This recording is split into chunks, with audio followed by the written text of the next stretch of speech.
Olá a todos, é um grande prazer estar com vocês hoje nessa conversa. Meu nome é Ricardo Yang, eu sou sócio-diretor da Cultural Transitions Integrity, a CTI, e também sou presidente do conselho do Instituto Ethos e, junto com a Cymnetics, nós estamos trabalhando num conceito sobre liderança do futuro.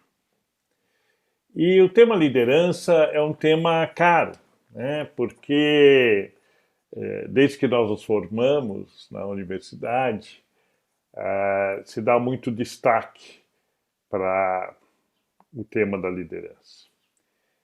E a liderança, o conceito de liderança vem mudando de acordo com a mudança da própria cultura organizacional. Não preciso dizer que nós estamos nesse período de 2019, 2020, passando por um momento muito intenso de redefinições da cultura organizacional. Nós já tivemos no ano passado diversas manifestações, a começar pelo Business Roundtable dos Estados Unidos, que reúne os principais CEOs das organizações americanas, falando sobre investimento em governança socialmente e ambientalmente responsável. Tivemos a declaração do Larry Fink, do fundo BlackRock. Finalmente, esse ano, em Davos, a declaração do Klaus Schwab falando sobre a necessidade de um novo capitalismo baseado nos stakeholders. Então, nós estamos vivendo um fluxo muito grande de mudanças, redefinições e reposicionamentos da cultura empresarial. E claro que esse ano nós somos surpreendidos com a pandemia. E a pandemia revela diversos aspectos de questões que já estavam sendo discutidas antes. A pandemia recoloca a questão dos riscos globais, né?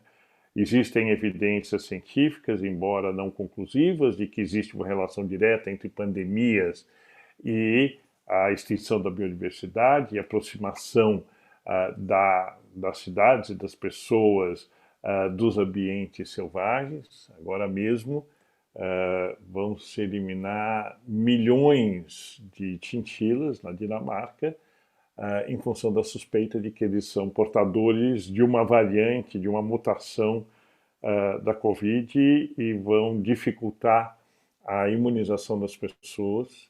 Então, a questão da mudança climática, ela traz vários pontos de interrogação, porque nós podemos discutir do seu ponto de vista da crise hídrica, do seu ponto de vista da biodiversidade, do seu ponto de vista da saúde e assim por diante. Ao mesmo tempo, a pandemia nos colocou a questão das assimetrias, né? Das exclusões, né? Da vulnerabilidade dos mais vulneráveis diante de um risco como esse. A pandemia também nos colocou a efemeridade do empreendedorismo. Da noite para o dia, milhares de negócios se tornaram inviáveis. Grandes empresas correram sérios riscos de fechar as portas.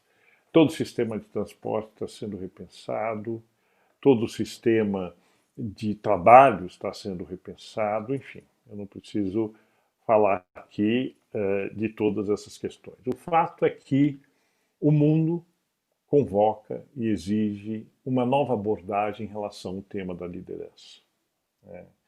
E hoje a nossa conversa aqui é sobre lideranças estratégicas para a transição, né?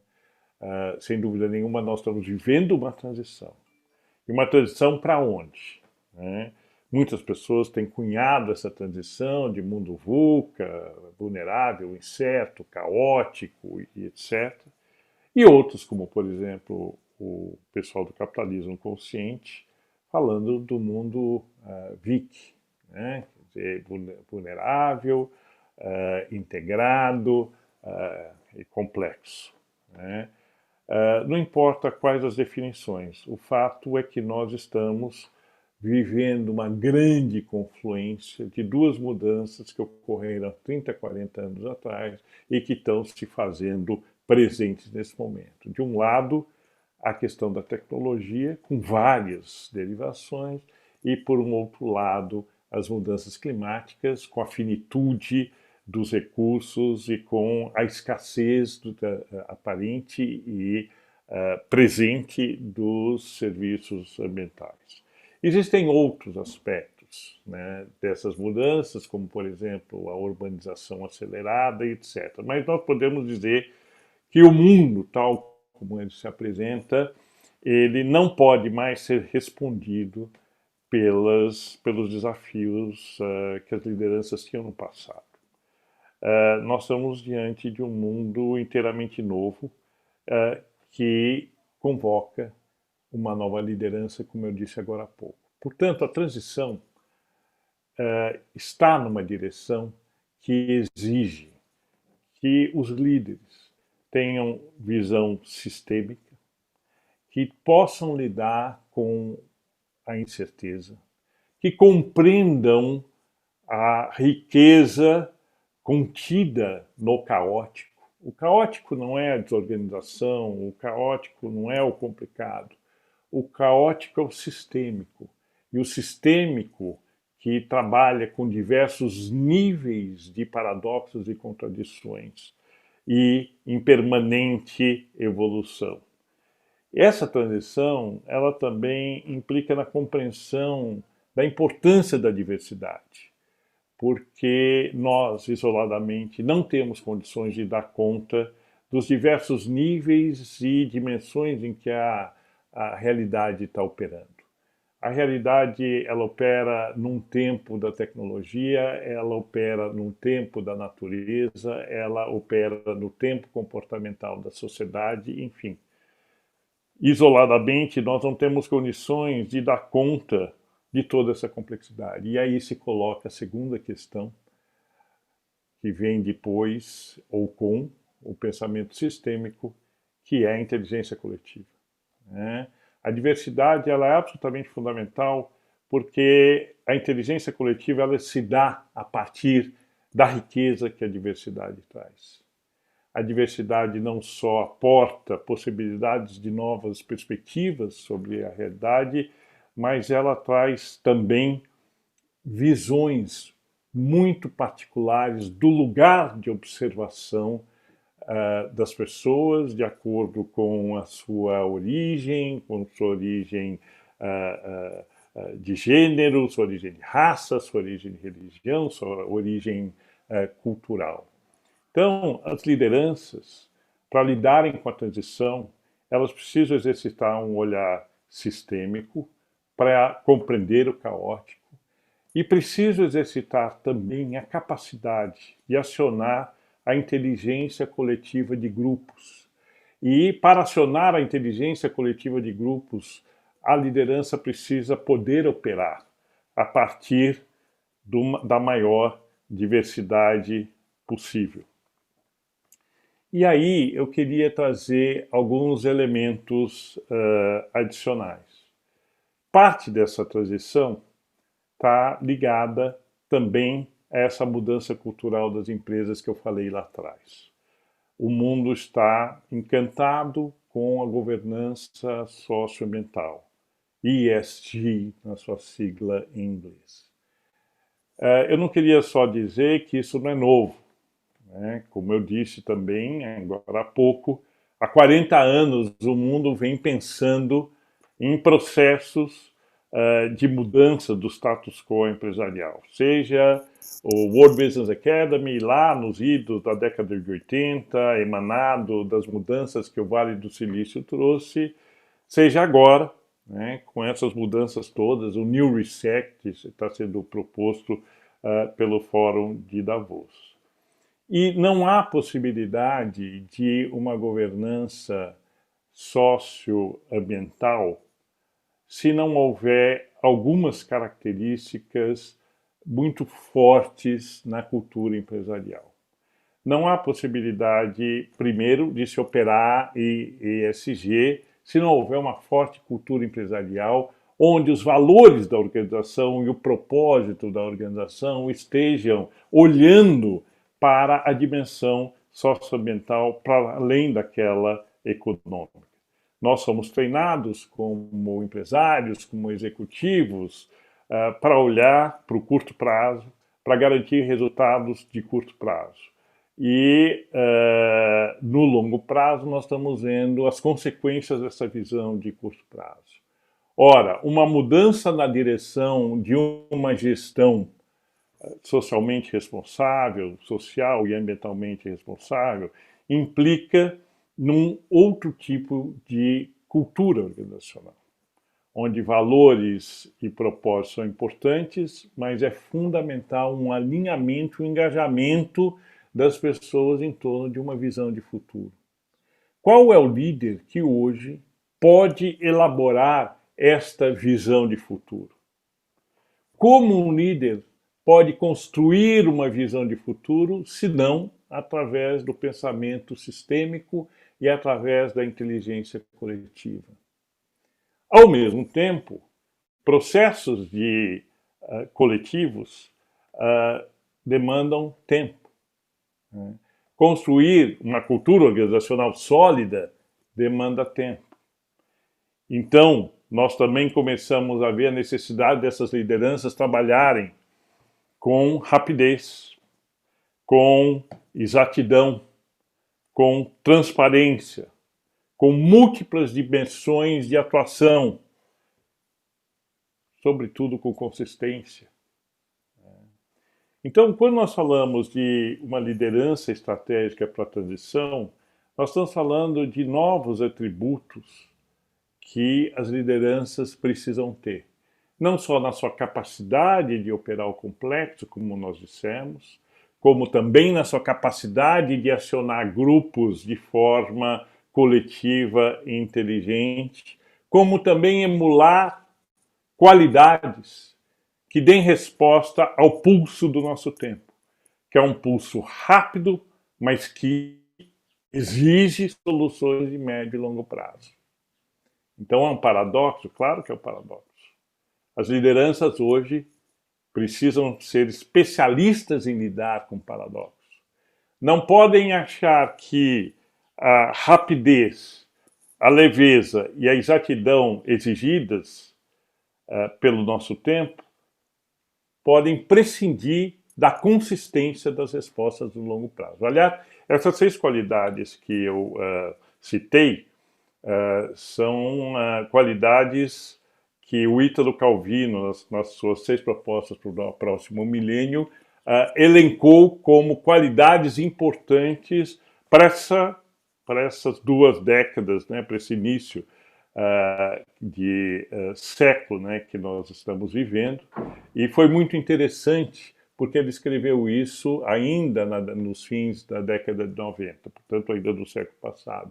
E é impressionante como o mundo está colocando essas qualidades em evidência. Leveza, rapidez, exatidão, transparência, visibilidade, multiplicidade e consistência são elementos absolutamente fundamentais no comportamento do líder.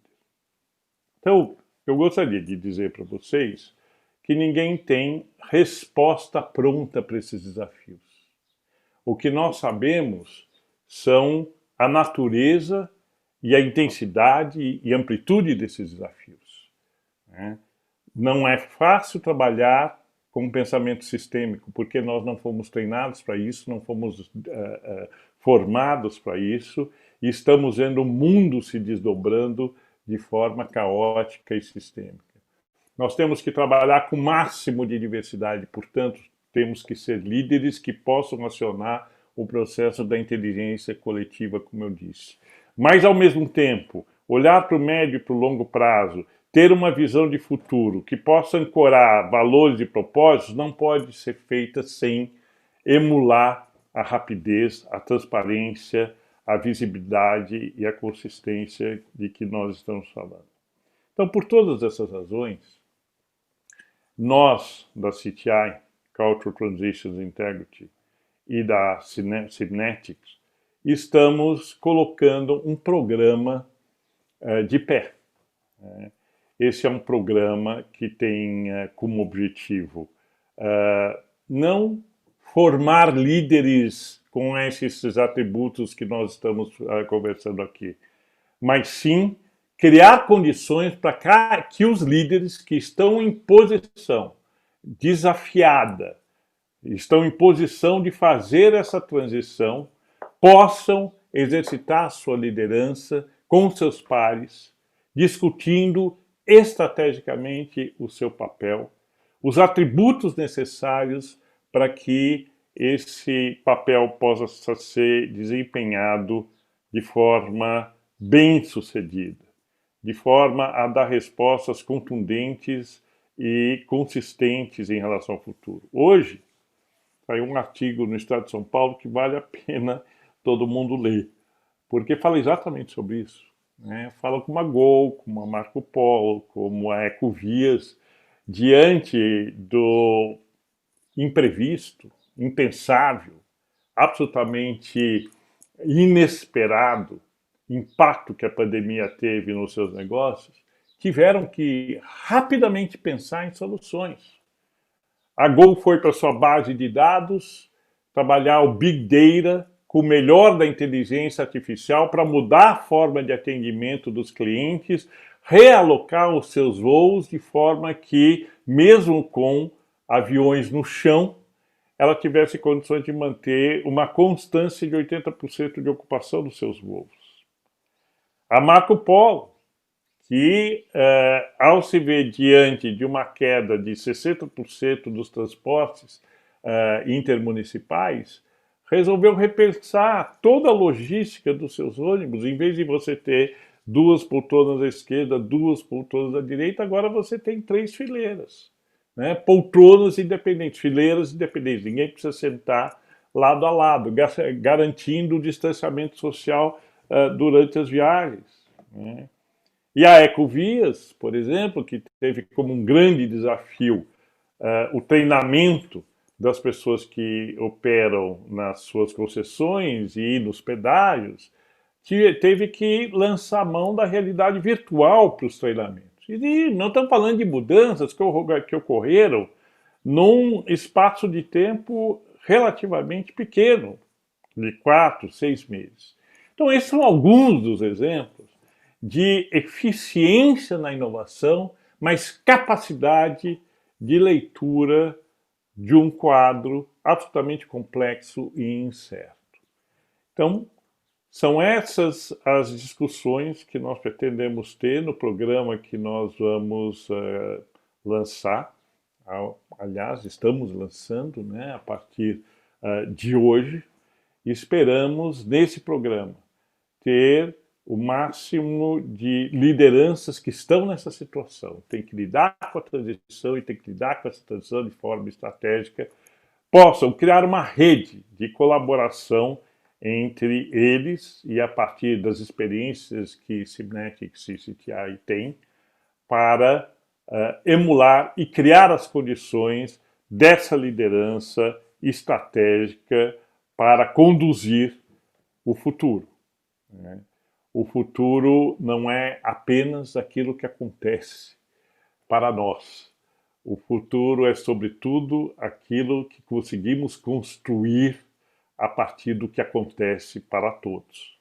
E construir na direção de uma visão coesionadora, de uma visão catalisadora, de uma visão que seja capacitadora da emergência do que há de melhor das pessoas que estão atuando dentro das organizações.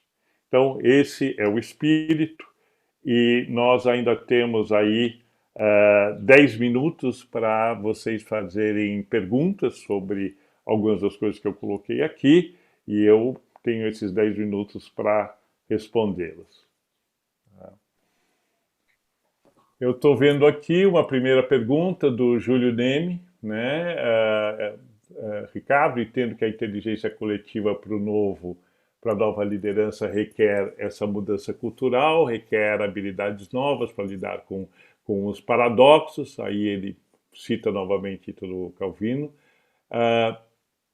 e como se faz para lidar com outras realidades aparentemente mais previsíveis para afrontar esse novo cenário. É que ele escreveu em espanhol, estou traduzindo ao mesmo tempo que eu estou lendo.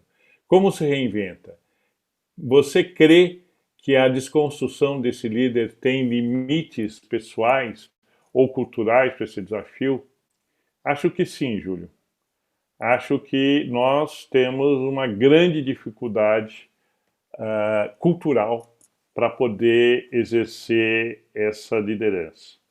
Por um lado, nós temos o everyday, né? Nós temos o todo dia, as tarefas que nós somos chamados a realizar todos os dias, que nos convocam para aquela zona de conforto da liderança tradicional. Ao mesmo tempo, nós temos que ser preparados, né, para lidar com essas situações, por exemplo, como a Goa, Marco Polo, a Ecovilas e várias outras empresas acabaram se defrontando. Então, ao mesmo tempo que nós precisamos exercer a nossa liderança tradicional, nós precisamos estar abertos, e aí o sentido do VIC, né, da sigla VIC, do capitalismo consciente, né? Precisamos estar vulneráveis, isso é, suficientemente abertos para poder admitir a necessidade de mudar. Mas, ao mesmo tempo, nós temos que exercer a nossa liderança com o máximo de integridade e integração, né? Precisamos ser lideranças integradoras dos conflitos potenciais e integradores dessa diversidade em benefício da inteligência coletiva. Não sei se eu respondi, Júlio, mas se não, por favor, estou aqui. Aí o Júlio acabou de responder que sim e agradeceu a resposta. Alguma outra pergunta?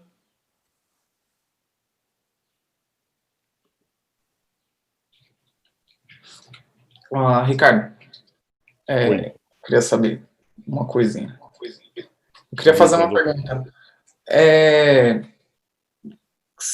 Pensando nesse capitalismo consciente, né, essa mudança de liderança que você citou, assim, é um assunto que me interessa, que eu tenho lido bastante atualmente, né, além dessa dificuldade de mudança cultural,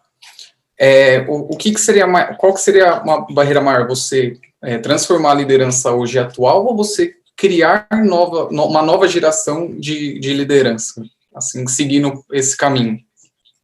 Ótima pergunta, Lucas. Ótima.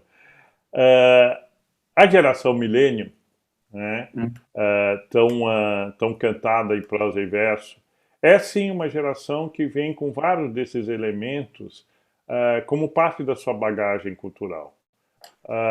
A geração hoje, que está entre seus 25 e 35 anos, é uma geração muito mais aberta a questões ligadas à diversidade, muito mais aberta a processos coletivos e muito mais desapegada de títulos, rótulos, ambições carreiristas, ambições tradicionais. Então, é verdade que essa geração ela carrega alguns elementos culturais que são facilitadores desse tipo de liderança. Mas eu acredito que os líderes que hoje estão operando nas organizações, se não se transformarem, eles vão deixar de ser líderes, né? Porque o líder é, sobretudo, aquele que consegue amalgamar, catalisar o desejo do coletivo. O líder é aquele que conduz o coletivo dentro das melhores aspirações que esse coletivo tem. E o que nós estamos dizendo hoje é que para conhecer as aspirações do coletivo, nós precisamos trabalhar com o máximo de diversidade possível, com o máximo de inteligência coletiva possível. Então não é mais o líder tipo comando e controla, hierárquico, etc. Mas é o líder aglutinador, o líder que consegue, a partir dos conflitos que a diversidade e a própria realidade produzem, integrar esses conflitos numa visão maior em soluções estratégicas, mas sem perder tempo, né? Esses conceitos que eu citei do Calvino são muito importantes. É necessária a exatidão, é necessária a rapidez, é necessária a transparência, é necessária a consistência. Então, esse é um grande desafio. Os líderes que não conseguirem fazer isso provavelmente deixarão de ser catalisadores dessa visão de futuro. Ótimo, ótimo. Só mais uma coisinha, assim, desse capitalismo consciente, voltando agora um pouco para o ambiental, que você estava... Você acha que essa conscientização, ela é mais conscientização ou ela é mais uma pressão? Porque, como você falou, há 40 anos, há muitos anos, se fala da crise ambiental, né? Que Latour hoje já fala que não é mais uma crise, porque crise é uma palavra que daria para reverter, né? Você acha que é mais uma consciência mesmo do capitalismo ou uma pressão para que isso mude realmente? Eu acho que são as duas coisas, Lucas. Acompanhando um pouco melhor esses eventos do ano passado, né, a declaração do Larry Fink, do BlackRock, o Business Roundtable, mesmo o posicionamento do Sistema B e depois em Davos, nós estamos vendo que o capitalismo da forma tradicional está fracassando, né? Ele está fracassando porque, com o advento da tecnologia, nós estamos tendo uma aceleração exponencial de processos que, de uma certa forma, estavam latentes, mas não ocorriam com essa multiplicidade, com essa dimensão, com essa rapidez, né? Então, vou dar um exemplo, né? A concentração de renda hoje no mundo, ela não foi imaginada nem nas piores projeções, né? Imaginar que 1% hoje das pessoas mais ricas do planeta tem mais de 40% da renda do planeta, e não estamos falando de países, nós estamos falando de pessoas, é uma coisa inimaginável, né? Imaginar que nós teríamos milhões e milhões e milhões de pessoas numa situação de vulnerabilidade, como a pandemia agora demonstrou, também era inimaginável. Sempre se acreditou que o processo capitalista era, por definição, um processo de oportunidades e de distribuição dessas oportunidades. Isso não aconteceu, né?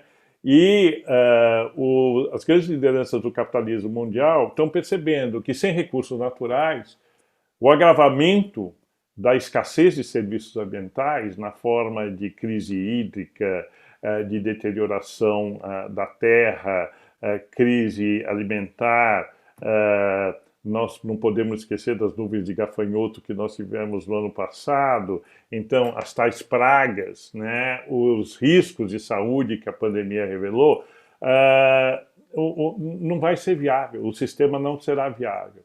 E o sistema também não será viável se destruir milhares de empregos, como a tecnologia está destruindo, criando mecanismos de inteligência artificial fantásticos, mas que estão trabalhando para cada vez menos pessoas, né? E um dos princípios básicos de qualquer empresário é o seguinte: há mercado para a minha atividade, há renda para a minha atividade, né? E, obviamente, se a desigualdade ela aumenta, se a exclusão social aumenta, os mercados estão comprometidos. E me lembro de um grande empresário suíço, que foi o fundador da Fundação Avina, o Schmidheiny, que dizia: não há a possibilidade de empresas saudáveis em sociedades doentes. Então, todos nós temos que trabalhar pelo melhor da sociedade. Então, esses são desafios que nós estamos agora percebendo. Aí, respondendo objetivamente a sua questão, dava muito trabalho fazer as mudanças necessárias. Então, a consciência não foi acompanhada do esforço e do investimento necessário. Agora, as evidências, né, estão urgentes e a necessidade de mudar é indiscutível. Poxa, obrigado. Obrigado, Ricardo, pela resposta. Infelizmente, a gente já chegou o nosso horário. Eu teria várias outras questões para discutir com você, que é um assunto que me interessa bastante. Mas muito obrigado por trazer nesse pouco Lucas, antes de tempo. sair, deixa só compartilhar aqui com Sim, sim. a nossa audiência aqui o folheto, né, desse Aham. programa, né, que eu falei, né? Ele está disponível para quem tem interesse entrar em contato com esse uh, endereço aqui, ó, Uhum. solferineculturetransitions.com, tá? Por e-mail ou então por WhatsApp, por esse telefone que está aqui. Então, todos aqueles que tiverem interesse de aprofundar essa discussão, de participar do programa, por favor, entrem em contato então conosco. Ah, E te agradeço muito, Lucas, agradeço a presença de todos vocês e espero vê-los no programa ah, em breve. com certeza.